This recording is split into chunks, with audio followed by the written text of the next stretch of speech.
naman ito. Parang Burnham Park nga talaga siya, guys. A day in a life in Hanoi. Ganun, no? Daming tao. Sana hindi bumigay yung bridge. Char.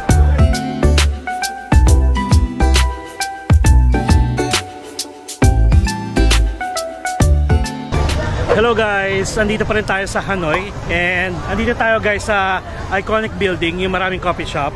Ayan. Kakatapos lang kasi ng food walking tour natin. Naisip ko na, wait lang, gusto ko muna magstay pa dito. And currently it is 3:50 PM guys. So 4:50 PM na sa Pilipinas. So guys, welcome to my vlog. And hello everyone. Hello Hanoi. Hello Philippines. And hello world. Ganun tayo. So parang may naisip lang ako, i-try naman natin kasi wala pa tayong shots dito, di ba? Like sa ganitong kaaga. Kumbaga parang sa maliwanag, wala pa tayong shots. Hindi natin alam kung ano yung itsura ng old quarter pag mga ganitong oras. So ngayon, kita-kita natin guys na napakarami tao. Alam nyo ba na parang Burnham Park yung itsura nito kasi nasa likod natin may lake, yung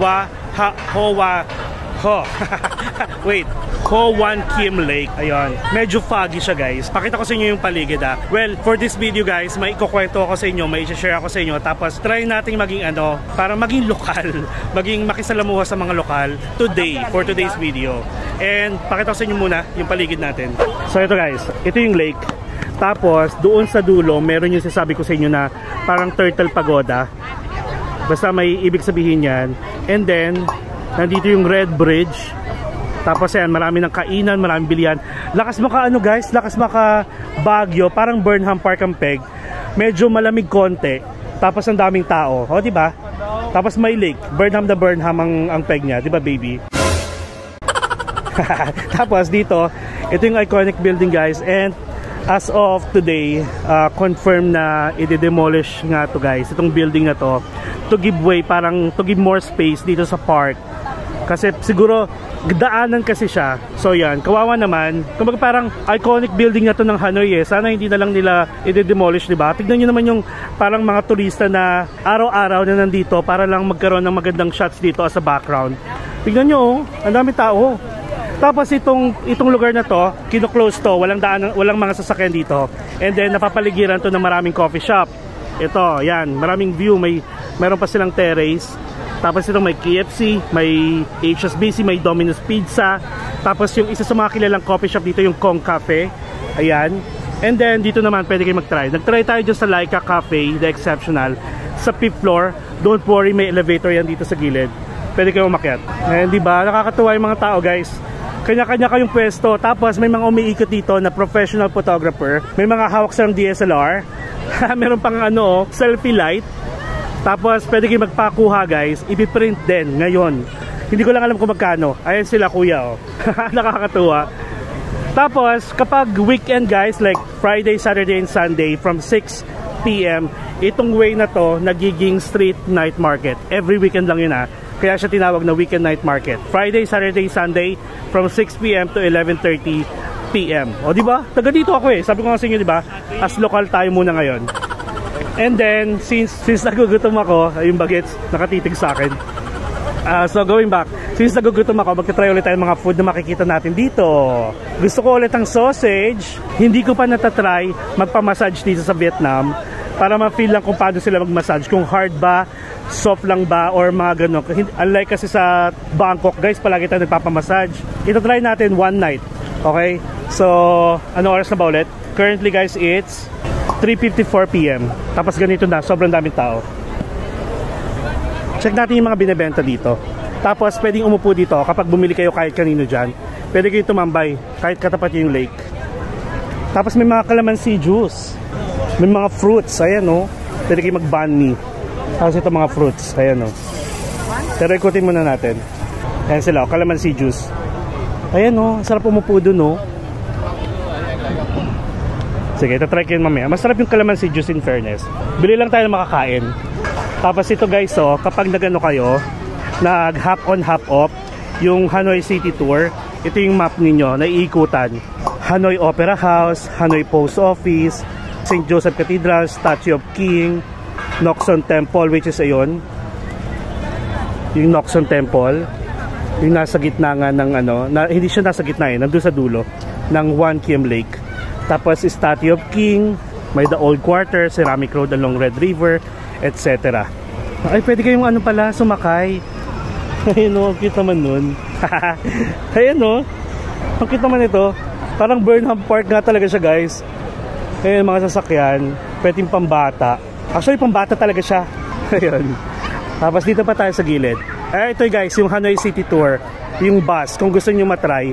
Ang last niyan is, meron siyang 7:30. Parang pwede siyang ano, pwede kayong mag hop on hop off ng from 9:15 or 9:30 AM hanggang 5:30. Tapos ang night tour niya is 7:30 PM. Ito, 150,000 lang. 'Di ba? Pwede na. Ciao, TikTok. YouTube. Ayan, here you go. Hop on, hop off. Oh. Ayan, marami pala siya guys pupuntahan. 1 hanggang 13. So ito pwede kayo maghapon na po. Meron yan sa Klook. You can use my promo code Mark Palagas Klook for instant discount. Tapos ito guys, meron silang options na 4 hours. Pwede kayong libreng unlimited hapon hop. Merong 24 hours. Parang nasa 900 lang yun. Tapos meron din silang parang 1 round na hindi kayo pwedeng bumaba. Dadaan lang siya sa mga attractions. Lalagay ko dito guys yung yung pinaka ticket niya sa Klook para may idea kayo. Not bad to ha. So ito palang tinatawag na Donkingia Tuk Square, which is kung nasan tayo ngayon. Ito. Yan. Tara, bili tayo tapos upo tayo sa mga ganito. Ayun pwedeng umupo. 'Di ba? Nakakatuwa. Sige nga, bili nga tayo. Tapos upo tayo dito, magkwentuhan tayo dito. Akin na to para may idea tayo. Pag one day nagtry tayo nito. Gusto ko ng sausage. May nagtitinda ba dito ng sausage? Ay, may mga fruits dito. Ayan, may calamansi juice Wala na dito nagtitinda. Wala na. So more on dito lang. Tapos may red bridge dito. Hindi ko lang alam kung merong... Wait nga, pasukin nga natin yun. Yung sinasabi ko may red bridge, parang may temple Hindi ko lang alam kung may bayad Ito pala yung sinasabi ko Sightseeing Hanoi, 4 hours, 24 hours at saka 48 hours. Valid ticket. Ayun taray 2 days. Ayun, punta tayo doon sa may red bridge. Dito tayo daan sa may gilid ng ilog. Ito na. Wait lang. Ito na, nakakita na ako ng sausage. Sige, pagbalik natin dito. Okay? Unahin muna natin yun para naman malaman nyo kung ano yung pwede nyo puntahan pag nandito kayo sa lake banda. Kita tayo doon. Ito siya guys, meron palang parang may ticket para makapasok doon. Punta tayo dito sa side na to. Check natin kung magkano. Ayan siya may mga nakapila Ito guys, daming tao. Sana hindi bumigay yung bridge. Char. Ayun, ito pala yung Ngokson Temple, 50,000 dong per head. Tara, pasukin lang natin para ma-check natin kung ano meron. So, opening hours from 7 AM to 7 PM pag Monday to Thursday, tapos Friday to Sunday 7 AM to 10 PM. Again, Ngokson Temple. Meron ako nakikitang map dito, papakita ko sa inyo. Maliit lang to guys na temple, kaya pwede natin pasukin. Just one. Thank you. Ayan. So ito siya guys. Ito tayo, you are here. Ito yung entrance, yung ticket booth. May parang entrance, may bridge, tapos ito siya. Maliit lang. Ang makikita natin dito is Burn the Fake Money Place. Ayan, ayan. So maliit lang, okay na yan. Ito yung ticket natin. Let's go. Ayan siya, di ba? Mag-walking tour tayo. Virtual walking tour. Dami nagbebenta dito ng mga parang card. Yeah? Oh!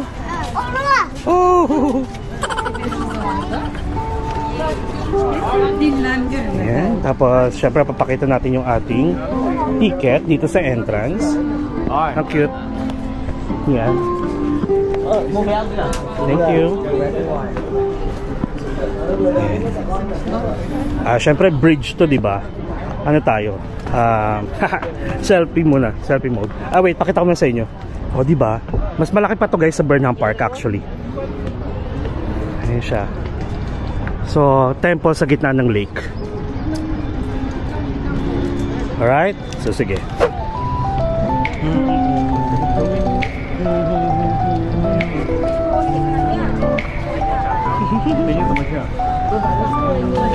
75 lấp rồi, mọi người. 75 là lấp bỏ đúng rồi, đúng rồi, chỉ có trên phải lên đi. Rồi, lên trên này 5 bước. 2, 3, thả lỏng ra. Em phải chân dung nhé. Rồi. Yan ang masasabi ko sa inyo. Mga professional photographer. Doon mo na eh. Namamalo yung bata. Kuha ko doon, umpok! Charot lang. Ay, be, saan yung bridge?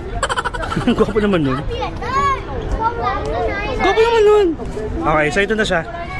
Pasukin natin para alam natin kung na-expect natin dito.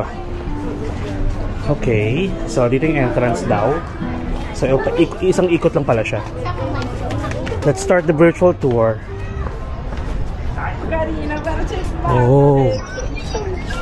Ayan siya guys, so boom. Taren. Ito meron ditong parang pagoda. Ayan. Mas maganda yung view dito guys. Ito yung pinaka-lake. Tapos meron siyang parang park dito area na pwede kayong tumayo para mag-picture. Ayan o, ang ganda. Ayan o. Diba? Ang cute. Ayan siya. Oh. Tapos bilang talon. Charot lang.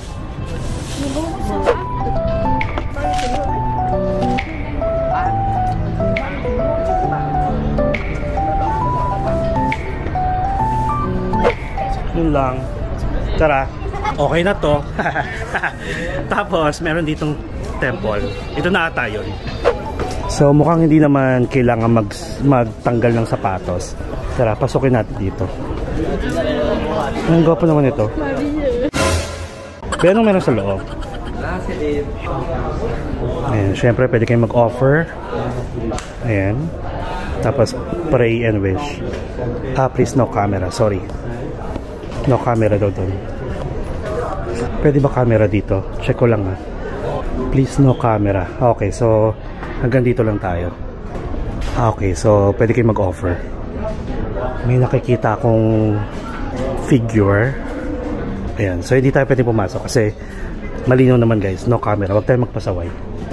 Tara, balik tayo. Go. Ang dami naman gwapo, ano ba yan? Yeah boy. Mga foreigner. Ayan o. Ay. Sige na nga. Ay sorry. May mga bata palang manonood. Sorry naman mga bata. Sorry nga. Ulit-ulit na naman eh. Pagpasensyaan nyo na ang inyong kuya. Dami tao dito. Ay, may nakikita kong parang turtle ba yun? Dito pwedeng mag-take ng picture. Ayan, laking pagong. Ay, oo guys, mukhang totoo to. Remains na ata to. Dito pwedeng kumuha ng picture tsaka video. Ayan, grabe. Pakita ko sa inyo yung sa side ha, kung gaano siya kalaki. Ayun. Oo guys, remains na siya. Like, tignan nyo, may pa. Meron pang aircon siya sa loob. So sabi dito guys, yung turtle is one of the 4 sacred animals and a symbol of longevity. Tapos the image of the turtle is associated with the heroic history of the Vietnamese nation through the legend of the golden turtle who lent his claws to An Dong Vuong to make a magic crossbow to defeat the Tiade army in the 3rd century BC. Okay, so nagsisimbolize pala siya ng longevity. Parang sa work ko, mas bet yung longevity. Ito yung tao. Ayan. So meron pa siyang isang doon, isang turtle din. Nandito. Ito Ayan. Ikutin lang natin. Ayan siya. Ang cute. Tapos, ito yung tsura niya siya guys. Maliit lang pala. Okay, labas na tayo. Ayan. So, paikot na tayo ulit. Ay, be, naliligaw ka ba, be? Ayun na, tapos na. Tapos meron ditong nagbebenta ng coffee din, at saka mga drinks. Ayan.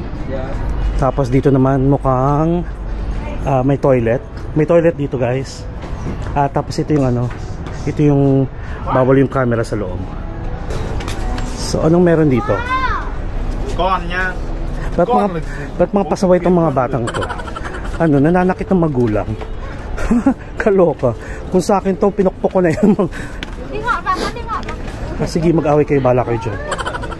Ito is ito yung ano, pwede kayo magsunog ng pera. I'm not sure kung ano yung sinisimbolize na.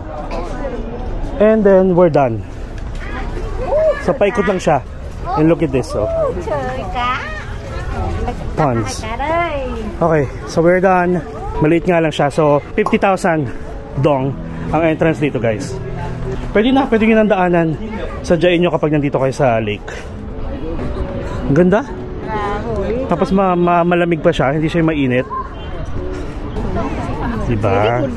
At tara, balik na tayo doon para bili tayo ng food. Tapos upo tayo, tapat ng lake.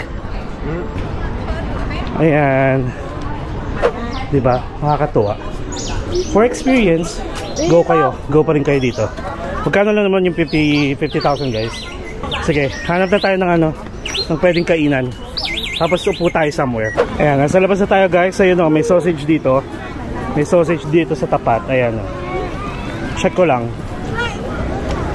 Ayan. How much? 15. Can I get 2? 2. Yeah. Chili. 1 with chili, 1 without chili. Yeah. 1 chili and 1 no chili. Yeah. It's okay, you can put it inside. Thank you. Mas mura dito guys, 15 lang. Ayan o, ang cute.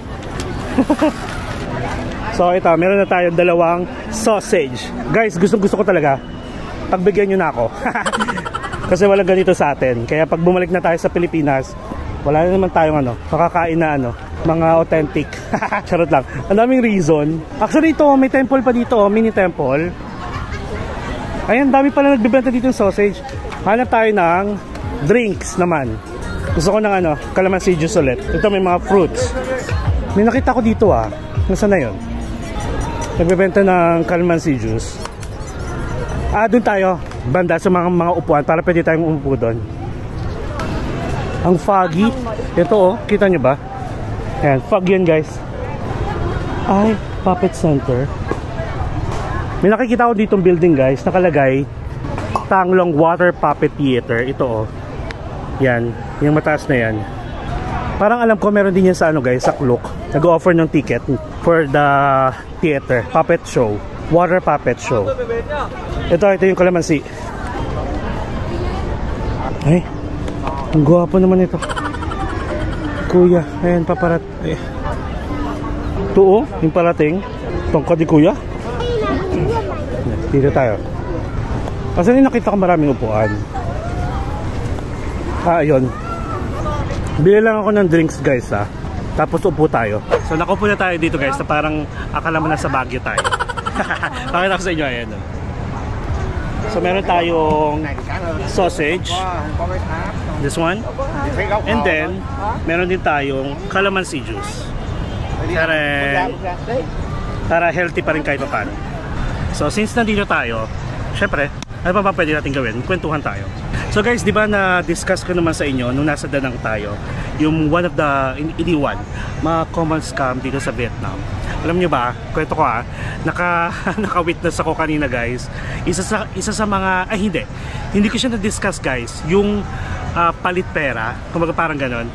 Ang nangyari, na-experience ko to sa Bangkok, na-experience namin to sa Bangkok na may mga, sabihin na natin yung nationality, may mga Indiano kayong may encounter guys. Ang ginagawa nila is tatanungin nila kung saang bansa kayo. Syempre pag sinabi mo Philippines, tapos ang gagawin nila, patingin naman ng ano, ng pera nyo. Kasi nalilito kami sa mga pera. Patingin naman ng pinaka-highest bill ninyo na meron kayo sa bansa ninyo. So syempre 1,000 pesos. I-check nila, kukulitin kayo na ipakita. Tapos hanggang sa mangyayari, meron ba kayo dyan dollar? Parang ganon. Magtatanong din mga US dollar. Ang tendency guys, kapag nagoyo kayo, papalitan nila ng fake yung pera ninyo. Kunwari patingin nga, tapos isi-switch nila then papalitan na ng fake. Ganon. Na-experience namin yun sa Bangkok. Pero syempre, aware kami sa ganong scam. Guys, kanina meron. Yung nandun tayo sa gilid ng ng iconic building na to, merong Indiano. Tinatanungan niya pa, lokal, na nagtitinda. Tapos sabi niya, patingin nga, ano ba yung itsura ng 100,000. Kasi wala naman sila yatang 1 million bill dito, parang 500 yata. 500,000. Kasi daw, naiintindihan ko kasi nalilito daw siya sa zero. Which is guys, pag nandito kayo sa Vietnam, nakakalito talaga yung 100,000 at saka 10,000. Kasi yung zero niya magkakadikit na halos hindi mo na malalaman. Parang pag bigla mong nilabas, hindi mo agad mapapansin kung either 100,000 siya or 10,000. So ganon. Check niya, sabi niya, patingin naman ng bill mo, patingin ng bill mo. Tina lang, parang sinabi ng vendor na wala pa siyang cash. Tapos parang sabi niya, patingin na lang ng pera na nasa sayo. Yan, pinakita niya kung ano daw yung difference nung ganon. Parang sinabi ng vendor, ayan no, sa zero nagkakaiba sa zero. Di ba parang ang common sense naman nun, di ba? Pero yun, naka-witness ako guys. So if ever, kahit nasang bansa kayo, pag may nag-approach sa inyo, tapos tanungin kung taga saan kayo, ay kasi may sasabihin pa pala sila na kunwari sinabi nyo taga Pilipinas kayo, sasabihin nila, pupunta kami dyan. The next day, patingin naman yung 1,000 nyo para hindi kami malito sa pera. Ganun guys. Sabihin nyo, wala kayong ganun. Wag na lang kayong kumausap. Okay, lalo na kung mag-isa kayo, kukornering kayo. Ano yan either dalawa or tatlo. Kasi yung nag-approach namin na nasa bangko kami tatlo. Syempre, aware kami sa ganun. So, hindi kami nagpatinag, umalis agad kami. Ayun, and isa pa sa mga scam dito guys, is syempre, sasabihin ng mga tao pag pupunta kayo sa mga attractions, sasabihin sarado. Lalo na yung train street guys, sasabihin nila sarado para daling kayo somewhere. As much as possible na lang, i-check nyo talaga kung sarado or hindi. Tapos, ang mas hindi tinataong train street dito guys is yung south. Tapos lalagay ko na lang ulit dito yung schedule niya. Maambon ba? Ay, ang dami nalalaglag na mga petals. So, yun guys. Diba? So, tikman muna natin yung sausage natin. Siyempre, sausage ulit. So, yun. Nakakatuwa. Na-experience ko na. Hindi ko naman na-experience, pero naka-witness ako. And guys, pag-usapan natin yung mga chismis na nasagap ko. Kahapon lang. Okay? I-share ko sa inyo. Ang sarap ng calamansi juice. Umaambon. So, ito. I-share ko sa inyo guys. Sabi dito, may nag-share ng kanyang experience nung pauwi sila ng Pilipinas. Sabi, may nakasabay kami sa plane na kapwa Pilipino, solo traveler lang, tapos yung dalawa naman couple. Ayun, siguro grupo sila. Nakasakay na sila sa eroplano pero tinawag sila ng FA at pinababa sila ng eroplano. So guys, alam nyo ba kung bakit? Akalain nyo yun, nakasakay na, pauwi na ng Pilipinas, tapos tinawag pa, pinababa ng eroplano. O guys, kinontak ng hotel yung airlines or siguro yung immigration ng Taiwan. Nasabi ko yung nasabi ko yung bansa. So ayun, meron silang kinuha guys, ninakaw sa hotel na hindi dapat. Alam nyo ba guys, wag nyo gagawin nyo kasi alam nyo ba na every time na nag-check-in kayo, di ba, kinukuha yung passport nyo, pinapa-photocopy para copy nila yun guys. So kahit na sabihin nyo naka-check out na kayo at walang tumatawag sa inyo or walang napansin na nawawala sa hotel, ayan, parang tinimbrehan ng hotel ang immigration at saka ang airport about sa nangyari, kaya pinatawag sila. Wala nang sinabi kung ano nangyari. Kung pinagpa-fine sila or baka kinulong sila. Hindi siya nabalita guys. Kasi sino nga bang mag-vlog ng gano'n, diba? Mag-video sa sarili nilang kasalanan, diba? So yun, yung chismis na yun, shinare lang, kaya na-share ko lang din sa inyo. So bali, sabihin na naman natin or isipin natin totoo man o hindi, possible pa rin mangyari yun guys. Huwag kayong kukuha ng bawal, iuwi, okay? Lalo na pag nasa ibang bansa kayo. At meron din guys, parang couple of years ago, may parang video na kumalat din, nag-viral, pero hindi Pilipino. May mga nag-stay sa magandang hotel, tapos nung pauwi na sila, like pasakay na sila, kaka-check out lang nila, pasakay na sila ng sasakyan, hinarang sila, pinabuksan yung luggage nila guys, at nakita doon mga jar. Totoo yun, nag-viral yun guys, inuwi na lang yung mga jar. Doon sa siguro yung mga display sa loob ng room. Naku, wag nyo gagawin yun na. Tsaka doon sa mga kapwa ko Pilipino na nahuli at pinababa ng eroplano dahil nga may ninakaw sila sa hotel.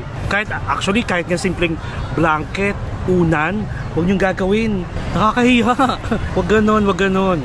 Okay? So another kwento. Ito ulit. Nung alam niyo ba, 'di ba, niyanig lang lindol ang Thailand, pero ang epicenter ng lindol kasi is sa Myanmar. Guys, wag na wag kayo magte-take ng elevator in case of an earthquake, okay? If there's an earthquake, kasi hindi advisable mag-take ng elevator. So may kumakalat na video guys sa TikTok na isang foreigner sumakay ng elevator habang lumilindol. Tapos may mga sumakay din na iba. So anong nangyari, nasira yung elevator. Buti na lang hindi sila nasaktan. Kumbaga parang na-stuck yung elevator. Tapos pinilit nilang buksan. Kaloka. Parang do ano naman to, foreigner naman to. Sana magkaroon tayo ng kahit basic knowledge about sa mga disaster, di ba? Yung parang survival 101, mga ganyan. Kaloka. Uy, alam niyo ba hindi sa pagmamalaki ako, nag first aid ako. Meron ako certificate pero paso na siya. Twice ako train dun sa company namin ng first aid. So, syempre marunong tayo mag CPR, marunong din tayong yung mga first aid, kung ano pwedeng gawin at hindi dapat gawin in case na may aksidente tayong nakita. Mga ganyan. Pero kung may mga gwapo naman dyan, gusto magpa-CPR, may mouth to mouth. Charot lang. Ay, wait. May mga bata pala. Sorry mga bata. So, ganun. Ito yung video, Ayan, Sabi dito, video of a man who took the elevator during the earthquake. Wag na wag yung gagawin. Ito yung reason guys kung bakit parang ini-emphasize ko palagi yung about sa emergency evacuation plan. Every time na nagro-room tour tayo, ito yung ayoko dapat mangyari at saka dapat malaman nyo kung saan kayo pupunta kapag may earthquake. Or kahit in case of fire, di ba? So yun, nakwento ko na ha. Ano pa bang chismis? Ito, may nag-share din, guys. Sabi niya dito, na-miss daw yung flight nila. Na-miss nila yung flight nila. Sabi niya, goodbye, 80,000 pesos. Lesson learned, mag-alat talaga ng 3 to 4 hours sa airport. Diba guys? Ayan may naka-experience. Palagi kong sinasabi yan kapag nasa airport tayo na you need to allot at least 4 to 5 hours kapag may international flight kayo at saka 2 to 3 hours kapag domestic flight. Kasi sa domestic flight naman, sobrang bilis lang Ang magiging nyo lang dyan, parang magiging issue nyo kapag mahaba yung pila sa airlines, sa check-in counters. Tapos pag may bag drop pa kayo, ganun. Pero kapag international, the reason why 4 to 5 hours, kasi aside from pipila kayo sa travel tax, minsan guys, mahaba ang travel tax counter kahit marami siya. Na-experience ko yun, na mahaba yung pila. As in parang 30 minutes ako tumagal. Tapos, after ng travel tax, may options naman kayong bumili ng travel tax or magbayad ng travel tax ahead of time kapag nagbubook kayo, or kapag bago kayo pumunta sa airport, pwede rin kayo magbayad. Mayroon lang parang 20 pesos or 50 pesos na admin fee. Tapos, after ng travel tax guys, pwede nyo rin mag-i-issue sa pila yung check-in counters, like lang yung bag drop. Tapos, hindi pa doon nagtatapos, after nyo makapag-check-in, immigration naman, which is hindi natin masasabi kung gaano kahaba or hindi mahaba yung pila sa immigration. Yes. Ano ba naman yung maaga kayong pumunta sa airport, tapos pag natapos kayo na maaga, and then marami kayong pwedeng tambayan doon, pwedeng kainan, kaysa naman maghagol kayo sa oras. Kasi guys, kung nakapagplano kayo, like pinaplano nyo na to na matagal na, pupunta ka sa ibang bansa, ano ba naman yung diba, paghandaan nyo rin yung pag-alis nyo, like papunta nyo ng airport. Kasi yung iba, alam niyo yun, parang pumunta ng maaga sa airport, nagre-reklamo kasi mabilis sila nakatapos sa lahat, tapos wala na silang gagawin. Mas okay na yung maaga guys, kaysa maghagol kayo sa oras. At isama niyo yon sa preparation niyo kapag magta-travel kayo abroad. Huwag kayong maging pasaway. Again share ko lang yung mga nag-share ng experience nila. Dead man na kung totoo man hindi. At least, possible mangyari yung mga yon. Tignan nyo, goodbye 80,000, siguro sa round trip ticket yon. Tapos naiwan sila ng flight, non-refundable. Ang sarap talaga guys, nakakaloka. So wala tayong magagawa, kasalanan naman nila. Ano pa bang pwede kong i-share? Guys, ito pala, mas okay din may alam tayo. Diba nakwento ko ata sa isa sa mga vlog ko, I think nung Boracay, na merong laglag bala. Nagbalik na naman yung laglag bala, diba? And then, yung yung mag-ina. Tapos parang ilang weeks lang guys, meron na namang nag-viral na laglag bala na naman. Tapos parang kinulong pa ata siya. Hindi ko alam, nakalimutan ko kung saan siya papunta. Tapos kinulong siya kasi may nakitang bala nga. And then yun na yung nangyari. Guys, nagbabalik na naman sila. At ito, for awareness, magdidiscuss ako sa inyo kasi since about travel naman to, para at least alam niyo yung gagawin ninyo at hindi dapat gawin. Wait lang. Kaya palipat tayo. Yeah. Okay. Ay, mas maganda doon. Doon na nga lang tayo. Wait lang ito, dito na lang tayo. May may basurahan pala dito. Ay! Charot lang. Nabakla na naman. So ito i-discuss sa inyo guys yung mga parang things to do and not to do if ever maging biktima kayo ng laglag bala scam. Okay? Guys, laglag bala scam is a scam. Ang dami naman nakaka-experience na nung panahon ng parang ilang years, di ba? Tapos nagva-viral pa. So ito guys kung ikaw ay naging biktima ng laglag bala sa airport at alam mong hindi ikaw ang may gawa or wala kang ka-idea na may bala talaga, ganito ang mga pwede mong gawin. Ito yung step or guide na dapat mong gawin. Okay? So first, dapat maging kalma ka lang kasi alam mong wala kang ginagawang masama. Kalma lang, okay? Tapos second, mag-request ka ng scan. I-scan ulit yung luggage mo. But do not open your luggage. Huwag mo ring hahayaang i-open nila yung luggage sa harap mo, lalo na kung nagkukumpulan sila. Okay? If they did not allow you, you can allow them, but make sure just one officer only ang mangangalakal ng bag mo. Take a video. Okay? Or ganito, kung talagang kayo, parang natatakot kayo kahit wala naman kayong ginagawang masama, pag nag-i-impake pa lang kayo guys, pwede nyong videohan yung pag-i-impake ninyo, lahat ng sulok ng luggage nyo, videohan ninyo para at least may proof kayo kung ano yung laman ng luggage ninyo bago kayo dumating ng airport. Okay? Then, number 4, if merong bala or bullet na nakita, wag na wag nyo nga hawakan. Kasi, pag hinawakan nyo yun guys, tapos, ay, hindi sa akin to, mag-iiwan nyo ng fingerprint ninyo. Okay? Then, make sure again to take videos prior and during habang kinakalkal yung bag ninyo or yung luggage ninyo. And then, kapag may bullet again, syempre mga security officer yan, ask guys for PNP or police assistance to run a fingerprint scan sa bullet. Kasi syempre kung kayo naglagay niyan, possible meron nyo dapat yung fingerprint, di ba? Pero kung iba naglagay niyan, alam nyo na, at least wag na wag nyo nga hawakan guys. Tapos kung napatunayan na wala kayong kaso at nabiktima kayo ng laglag bala scam, ang gawin nyo guys, pwede kayong mag-file ng complaint or file a case. Ganyan, parang RA 10591 section 38, parang ganon. Republic Act 10591. Ayan Tapos, pwede rin kayong kumuha ng abogado if ever naging viral siya, lumaki. Pwede kayong kumuha ng libreng abogado sa PAO. Kumonta kayo ng PAO. Ayun. So, yun yung mga possible na pwede nyo gawin. Things to do and not to do kapag naging biktima kayo ng laglag bala scam.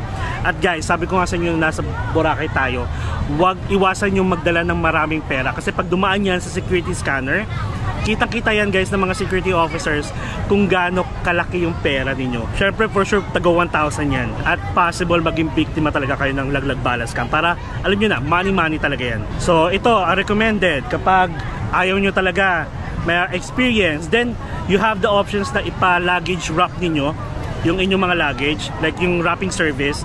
Marami naman yan sa airport guys. Tapos wag na wag kayong bibili ng luggage na pipitsugin, tapos maraming bulsa. Yung alam nyo yun, yung pwedeng lagyan agad ng madalian. Tapos yun nga, do not bring a lot of cash kasi nga takos sa mata talaga yan guys. And always carry your belongings. Wag na wag yung iiwan yung mga luggage ninyo or baggage ninyo or bag, personal bags unattended. Kasi alam niyo yun, pwede lang lagyan yan laglagan lang talaga ng bala, tapos dadaan na kayo sa security officer. Ay, good luck sa inyo. And tapos ito guys do not let anyone to assist you with your luggage. Or kahit kayo din, wag na wag nyong hayaang mag-assist kayo ng luggage ng ibang tao. Nangyayari yan during the flight or bago mag-flight guys, bago lumipad yung eroplano, di ba? Syempre, pila-pila na kayo papasok ng eroplano. Lalagay nyo sa head over bin yung inyong mga luggage. Tapos may makikisuyo kasi mabigat yung luggage nila. Hayaan nyo guys yung mga flight attendant or mga flight crew ang mag-assist sa kanila. Huwag kayo. So aside from dun guys, meron din, naka-witness ako guys na mga, alam mo yun, nasa pila kayo sa mga counters and then nag-over baggage sila. Tapos, yung mga taong na over baggage, makikiusap sa mga nakapila kung sino may extra baggage pa allowance. Papalagay nila yung perfume nila, yung mga kahit anong bagay. Wag na wag nyo gagawin yon. Sabi ko nga, di ba, mabait tayo. Okay lang din naman maging mabait guys, pero sa mga ganong scenario, wag na wag. Okay? Wag talaga. Kung pwedeng iwasan, pwedeng iwasan. Sabihin na nila na ang sama mo naman, ang damot mo naman. Pero sa mga ganong bagay, wag na wag kayong papayag. Yung magpapalagay sila ng gamit, tapos kita na lang kayo sa destination ninyo para kunin nila yung gamit nila, wag. Tapos pag may mga nakikilala kayo guys sa airplane or during the flight, may nakikipagkilala, nakikipagkwentuhan, do not give out too much information like personal information. Wag. Okay lang maging friendly, pero for sure naman kasi pagbaba nyo ng aeroplano, mag-iwalay din kayo. Wag masyadong personal, lalo na sa mga first time ha. If ever, yung mga may nakilala kayo tapos sabihin sama na lang kayo sa kanila mag-tour, mahirap magtiwala. Ganun na lang, mahirap magtiwala guys. Basta when in doubt, wag na kayo makipag-usap, wag na kayo makipag-transact, mga ganung bagay. It's better to be safe than sorry. O diba, naging productive yung ating ano dito, parang a day in a life in Hanoi. Parang ganun no. Iniisip kong mag-ano anong oras na ba? Wait lang ha. It's 4:49 PM pa lang guys. Iniisip ko actually mag hop on, hop off yung panggabi nila. Which is hindi na siya hop on, hop off pala. Ano na siya, parang one round na mga pwedeng attractions na daanan nung bus. Kaso 4:49 pa lang, 7:30 yon. Pwede naman umuwi muna tayo tapos balik lang tayo, 'di ba? Which is malapit lang naman yung accommodation natin dito guys. Like 15 minutes lang. Grab. Tapos mura lang naman, parang nasa less than 100 pesos nga lang. Tama. Tapos gawin natin, maligo tayo kasi naambunan tayo. Tapos inom ng vitamins and then larga na tayo sa gabi. Ganun na lang gawin natin ha. Tapos check natin kung pwede ko siyang i-add dito sa ating, ano ba pwede natin itawag dito sa ano, sa vlog natin. Ano ba ginawa natin? Kwentuhan. Kwentuhan dito. Actually bala ko pa nga sana magkape. Magkape. Sige, bahala na ako na magiging title ng ano natin, ng video natin today. Ay, aba, yung mga isda dito tumatalon na. Ay, bakit ganon? May patay na isda ako nakikita. So, pakita ko sa inyo yung ano natin, view. Ayan siya guys, medyo foggy. Tapos medyo umambon-ambon na kasi. Kaya ganyan yung itsura. Tapos ito yung itsura natin. Ayan. In fairness guys, nagustuhan ko yung ano, kalamansi juice nila. Uy, wait lang. Magkano yung ano natin? Magkano yung nagastos na natin? Wala, nakalimutan ko na. Wait lang ah. Sorry. Sausage. Nag-grab ba tayo? Ay, oo, nag-grab tayo. Parang 48. Ang grab natin kanina is nasa 45. Wait nga, check ko lang ulit. Yung grab natin kanina sa 58, pero binigyan natin si kuya ng 65. Okay, 65,000. And then dumiretso na tayo ng Old Quarter tour, yung food tour. Wala naman tayong ginastos kasi all in na yon. And then ang ginastos natin, nag-start tayo dito sa sumunod na vlog natin, which is yung sausage is 15, nakadalawa tayo, so that's 30. And then nag calamansi juice, which is 30. Grabe, ang tipid natin. Lalo na pag kumuha kayo na guys ng ano, activity sa Klook, kasi for sure nabayaran nyo na siya using your credit card, diba? Pero yung talagang pinaka-pocket money nyo lang, hindi kayo gagastos sa malaki. May nanguhuli ng isda dito. Totoo ba yun? Ayan, so tapos na tayo, tapon na natin to. Okay na to.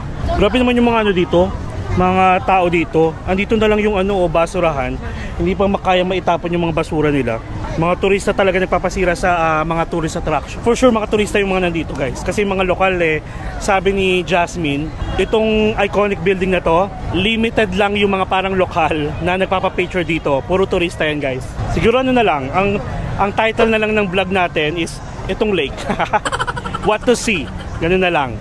Kasi guys, dito sa Old Quarter, maraming attractions pa dito. Like yung, may squirrel. May squirrel. Squirrel o daga? O daga. Ba't squirrel na naisip ko? Daga. Umakit sa puno, natakot yung ano, yung bilat. Ayun, so yun na lang, maghanap tayo ng pwedeng title. Siguro itong lake na lang or itong iconic building, etc. Ayun. Bahala na, pero let's have a thumbnail. Ay, may coffee tea house pala din dito. Ay, alam nyo ba, iniisip ko na pumunta ng St. Joseph Cathedral kasi malapit lang siya dito. So, ito yung iconic building. Ito yung building na may KFC at saka HSBC. Parang dito lang siya, yung way na to. Wait lang pag-isipan ko. Tsaka umuulan Dito tayo sa puno na lang. Dami pa rin tao kahit tumaambon. Ayan Ay guys, so, isa sa mga kilalang coffee shop dito yung Note Coffee. Ayan siya The Note Coffee. So ang gagawin nyo lang dyan, puro notes. Pwede kayo magsulat, tapos idikit nyo kung saan nyo gusto. Tapos natandaan nyo, tapos after ilang months or years na bumalik kayo dito, hanapin nyo kung nandun pa rin. Ayan, The Note Coffee. Wait lang check ko kung ilang minutes yung lalakarin from here going to the St. Joseph Cathedral. 15 minutes walk. Ay hindi na 15 minutes kasi Iba na naman tong, ay ayun, 6 minutes walk na lang. Tara, lakarin natin guys, dito yung way. Buksan ko yung aking payong. O diba? Travel essential yan guys. Palagi may dala akong payong, regardless kung sa beach tayo pumunta, sa ibang bansa, sa domestic, at kahit saan pa. O diba nagamit natin? Actually nagamit ko rin siya nung nagdanang tayo eh. So dito daw yung daanan. Tapos wala akong nakikitang sasakayan or sasakyan na dumadaan dito. Balik na lang tayo para mag-grab tayo dito sa may bandang ano, the iconic building. Parang nasa likod eh. So ganun gawin nyo guys. Pag hindi nyo alam kung saan kayo pupunta, just search sa Google Maps, sundan nyo lang. Okay? Sobrang bilis lang 6 minutes lang. Nandun na tayo sa St. Joseph Cathedral para magano tayo, magpasalamat sa mga blessings. And syempre sama natin yung mga followers natin, mga friends natin, family members, mga loved ones na may mga pinagdadaanan. Ayan. Okay, wait lang check ko lang ulit kung saan. Napuno naman dito eh. Okay, so tatawid daw tayo dito. Let's go. Ayun may mga sausage din dito nagkalat. Okay, kita tayo dun guys ha. A few moments later. Alright guys, so ito na, tutumbukin natin. May Starbucks dito. Starbucks. Ayan na siya. Ayan, ganda. Ang laki niya guys. St. Joseph Cathedral. Maambon pa rin eh. Yun nga lang, parang nakikita ko guys na close siya. If ever gusto niya siyang maabutan ng open, I think may mga mass naman dito. May schedule sila. May English version. Check nyo lang yung schedule. Pakita ko sa inyo, hanap ako sa online. Ito na siya guys. At napapaligiran siya ng mga coffee shop. Ay ito, may Kong Cafe ulit dito Ito Tapos andito tayo sa vicinity ng St. Joseph Cathedral. Tapos sa tapat din maraming coffee shop. Ang ganda. Ang ganda niya guys. Sarado nga lang. Ayan, may coffee shop dito. Itong Vivian Cafe and Restaurant. Tapos itong La Place Cafe Restaurant. Pwede kayong tumambay guys sa taas. Tapos ang view nyo itong cathedral. Ito siya guys oh my God, thank you Lord for all the blessings. Please take good care of my family, my loved ones, my friends, all my followers. At Lord, sa mga lahat may mga pinagdadaanan ngayon, hilumin nyo po sila at palakasin ng loob. Thank you so much for all the blessings. Thank you, thank you, thank you. And ingatan nyo po kami sa mga kami mapadpad. We love you so much Lord. Thank you for this wonderful experience as always. Ayan. Ito siya guys, yung paligid niya. May Circle K, may Kong Cafe, may coffee shop ulit. Coffee shop, ang daming coffee shop. Cafe and restaurant. Tapos bilihan na pasalubong, juice. Itong Godmother is I think coffee shop as well. And then meron dito sa gilid. Ano itong nasa gilid? Parang parking. Ayan. Do not enter. Okay. Ang ganda niya. Nakakatuwa.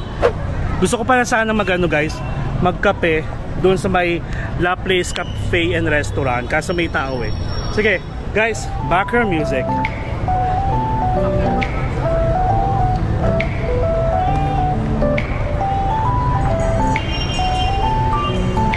Thank you Lord.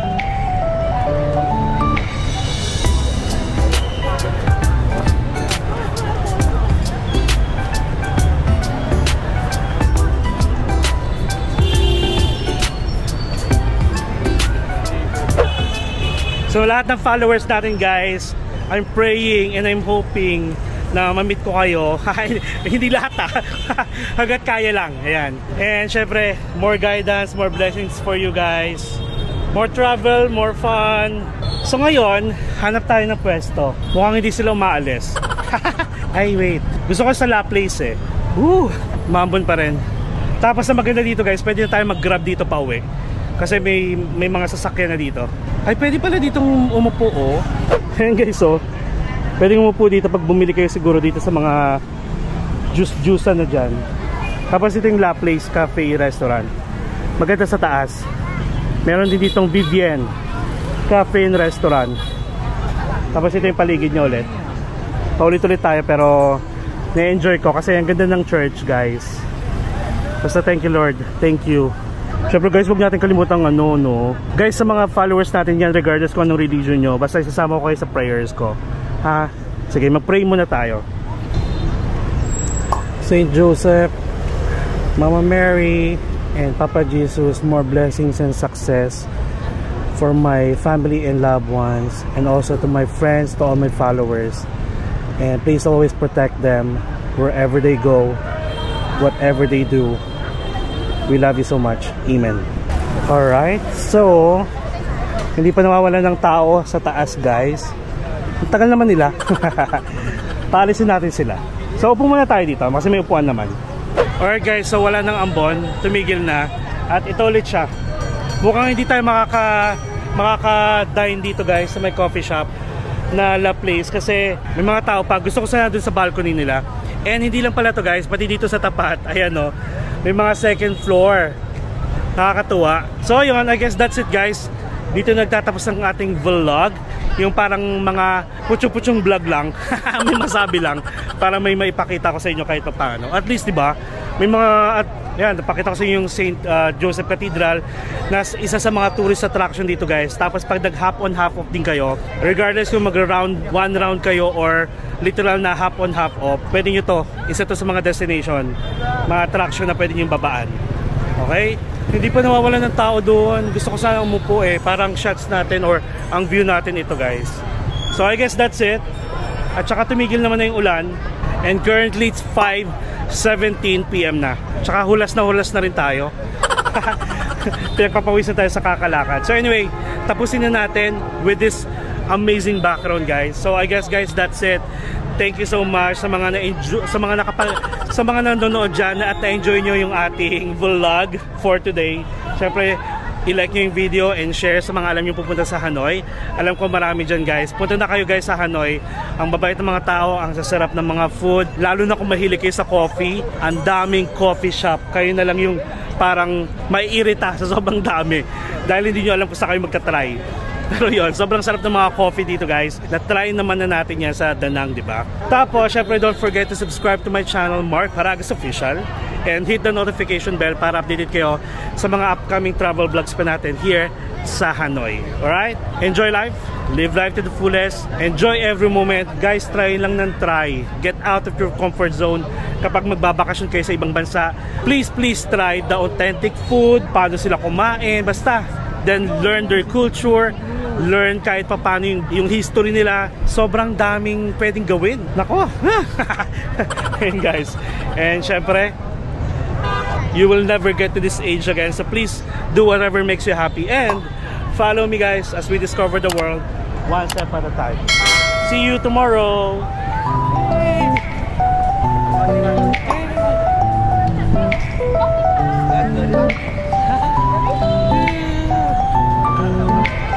Bye.